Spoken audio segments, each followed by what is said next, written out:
Cortisol addiction. Cortisol is a stress hormone in your body that you can be addicted to, or your body can use cortisol too much, and then you don't get the effect of it. Your adrenal glands get damaged, and other glands and parts of your body get damaged by having high cortisol all the time. Basically, stress, like where you get used to it, you don't really realize it. An example would be people that drink a lot of coffee. They have to have more and more coffee because coffee releases the stress hormone through your adrenal glands and other parts of your body. But if you're drinking lots of coffee, for you to get the coffee buzz, you have to have more and more and more coffee. And if some people that drink a lot of coffee, they can have 2 or 3 cups and just go right to bed. Like, whereas a normal person that has a cup of coffee, they're super talkative and they're bouncing off the walls. But cortisol, constant cortisol, when you don't have a need for it, it's not good for you. Like when you get up in the morning, you need cortisol. If something stressful happens, you need cortisol. Cortisol eats away at your muscles and deposits fat on the parts of your body. Insulin resistance and obesity and other types of problems in our society are related to high cortisol and insulin resistance. There's something called the cortisol body type that a lot of people talk about, like Dr. Berg on YouTube does a good video on it, where you end up getting a big belly, your muscle, then your legs get smaller, and then you get the fat pad on the back of your neck. And that's partly caused by high cortisol because it's part of it is your posture too, like people sitting in front of computers. But dog culture does the same thing. Most people that have dogs, anytime they leave their house, get in their car, have company over, it's just a bunch of barking, barking, barking, barking, barking, barking, loud, obnoxious. And then of course the people they got to be like, shut up, knock it off, go back in there, Jojo, shut your mouth, Bobo, knock it off, fucking Go, shut your damn hole, yelling, hollering back and forth at their dogs. That's cortisol, that's stress. And people in the dog culture, they're addicted to it. They're addicted to it to a point that they don't get that rush from it. If me, I don't like dog barking, and if I had a dog, he wouldn't do that when you came over to my house. But when you go to dog people's houses, they bark and bark and bark and bark, bark and bark and bark and bark and bark. It's like, but the dog owners, they're just like, huh, well, that's just normal, you know. As a lot of them sit there and they have these health problems, obesity and other problems. They're all full of stress. Everybody in their family is kind of adversarial in their conversation all the time. They're addicted to stress. They It's like if they don't have that level of stress, it's like they're just zombies. So they need at least that stress from that barking, and it's very very bad for their health. It's a stupid habit. You shouldn't promote it. You shouldn't promote it any more than you should promote going around and randomly just running up to somebody and screaming a bunch of cuss words in their face for no reason, because that's what barking is. If you went to somebody's house and they had a couple little kids and you came back from the store and the little kids were there for a while by themselves and you came into the house and they were just like, hey dad, hey mom, fuck you, f you, screw you, you fucking bitch, you fucking went to the store without me, rah rah rah rah. And then you're like, hey kids, settle down, we went to get you some food and the house is secure and you got food and water and clothing. Little kids, why are you acting like this? And the little kids are like, well, we hate you, mom, where have you been, what have you been doing? That's what dogs do. And we sit here and act like, oh, that's cool. It's cool to just sit here and have to listen to that all the freaking time.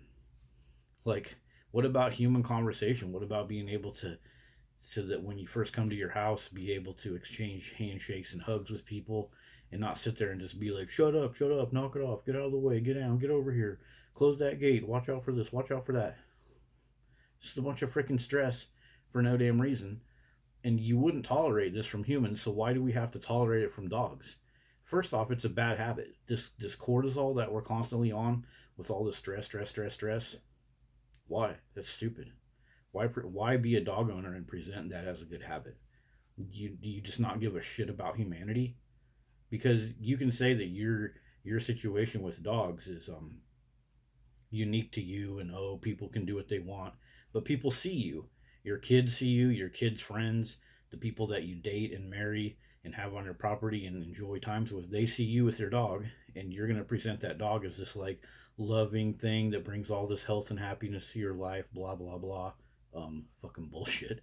But all that crap seeps out in society, and you're not truthful with them. You're not analyzing the situation and telling them, look, these dogs cause me a shit ton of freaking stress, and I want to know how to deal with it. I'm gaining weight. I'm more irritable. The people in my family are more irritable.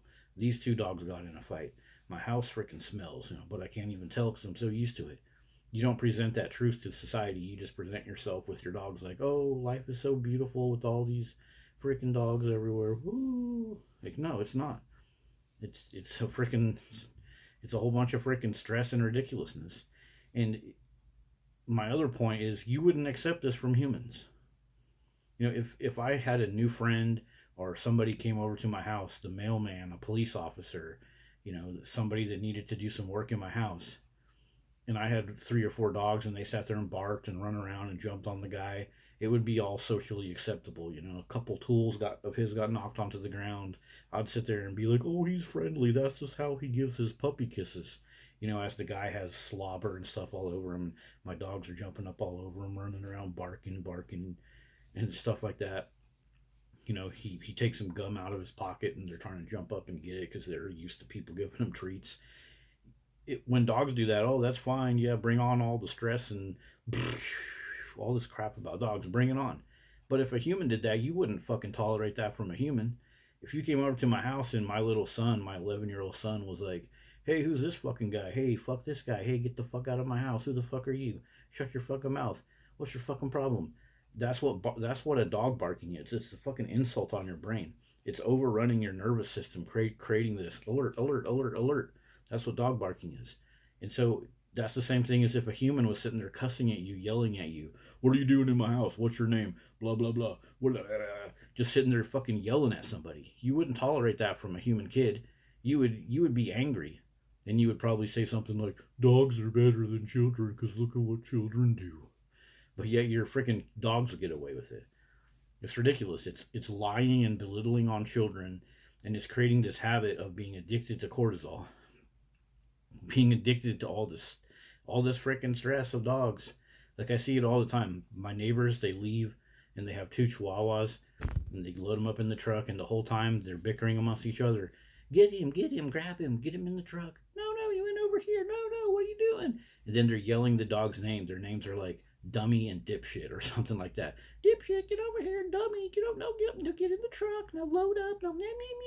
And the husband and wife are like, get him, grab him. Well, I grabbed him, but he got to pee. They're just fighting amongst each other, and it's all the stress.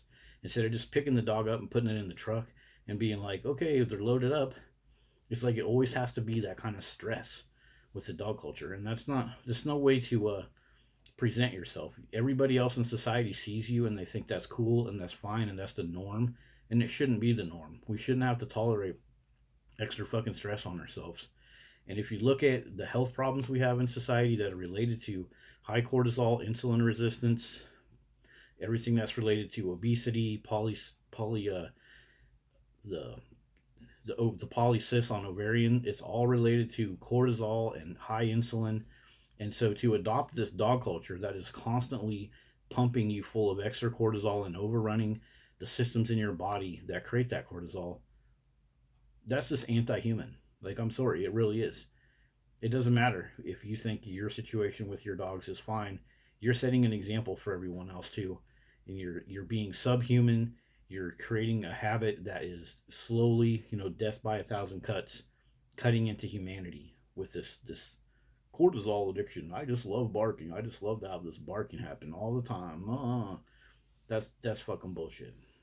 And that people really don't even like barking as much as they act like they do, because the internet is full of complaints. A lot of people, they get so used to it that they don't know any better. And that's sad, because you should know better. You shouldn't allow a constant bit of extra stress in your life while you sit there and act like the dog is bringing some kind of special love and happiness to you. It's not. It's just giving you a quick relief from probably a lot of the stress that it brings anyways.